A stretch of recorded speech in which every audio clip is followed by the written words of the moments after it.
All right, figure fans, or should I say tin fans?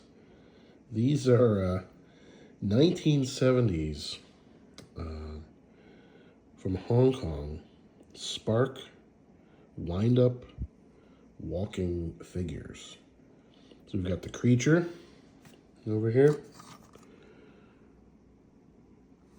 There you go, creature. He winds up. He walks a little bit, but he doesn't spark. And I don't want to push him too hard. These are 50-something years old. So I'll show you another one though. But that's creature. Same story really with King Kong here. He will walk a little bit, but he doesn't spark. And again, these are very, very old. There you go, made in China.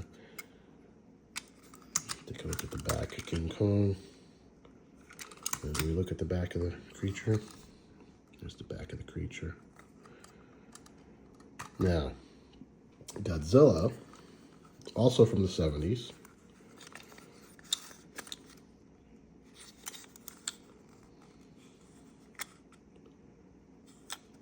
This one actually works. He works pretty well. Not perfect, but he works pretty well, so I'll show you. Now, they also call this one Sparkzilla, not just Godzilla, so Sparkzilla. So let's give him a little bit of room. Move this back. Ready? All right, so I'm going to wind him up, and then we'll get going. All right, look out. There he goes. Look at him spark. Look at him go. Working a little bit better than I expected him to. Well, there you go. He's slowing down. But that's what these guys do. And what they were supposed to do is, line them up, let them go, and they spark away. I don't know if they'd make something like this today.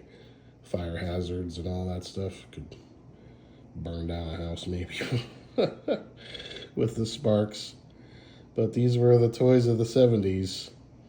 The old tin toys, monster toys, whatever you want to call them. And I don't know, I think they're really, really cool. And I think they're going to look really nice in my collection.